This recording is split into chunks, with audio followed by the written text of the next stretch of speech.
Here's another part of Du Bois's essay that I think really needs to be emphasized. Um, Kept in mind, especially as a response to Kipling's pro-colonialist ideology in White Man's Burden. The idea that colonialism, European colonialism, is a benign and really a progressive force. And maybe the simplest refutation of that is this reference to the genocide in the Belgian Congo. And the irony of it, right, again, Belgium is the victim during World War One. It's the victim of German atrocities. But the bitter irony that Belgium was itself a colonial power in Africa and was the site of one of the most tragic, savage, shocking genocides. And this is what DuBois is on page 7,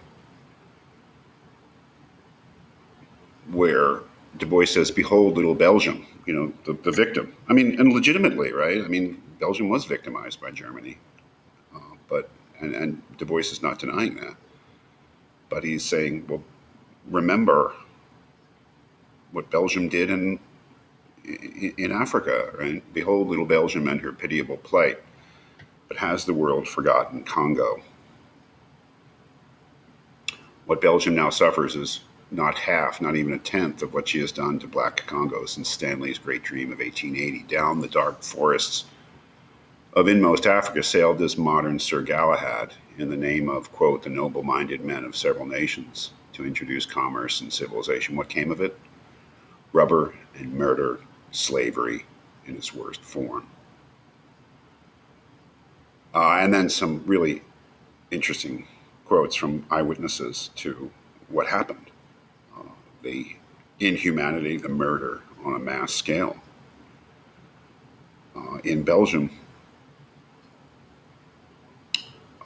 yet the fields of Belgium laughed, the cities were gay, art and science flourished, the groans that helped to nourish this civilization fell on deaf ears, because the world roundabout was doing the same sort of thing elsewhere on its own account.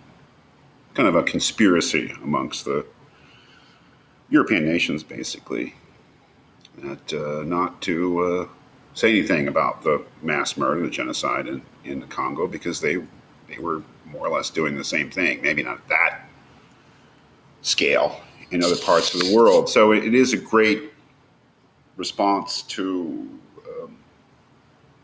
Kipling, and maybe revealing, removing the veil, what Kipling was promoting and seeing as progress was really kind of a worldwide savage tragedy, from a certain point of view, and really questioning the whole idea of modern Western civilization, right? And couldn't be a more strident indictment of that civilization, right? That showing its true colors, right? As he says, as we saw the dead dimly through the rifts of battle smoke and heard faintly the cursings and accusations of blood brothers, we darker men said, "This is not Europe gone mad. This is not aberration nor insanity. This is Europe." And that maybe is the message here. Which I'm not either promoting or denying, but it's a really important thing to hear. That is this, what happened in World War One, which is horrible, right? Millions of people dying in a useless war.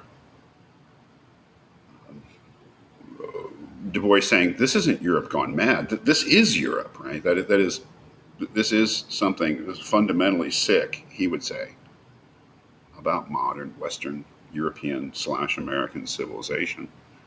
This is Europe. This seeming terrible is the real soul of white culture.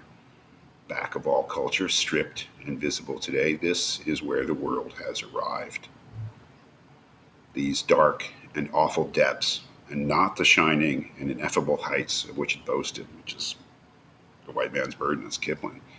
Here is whither the might and energy of modern humanity has really gone. Really quite a fundamental and absolute indictment of modern Western white culture.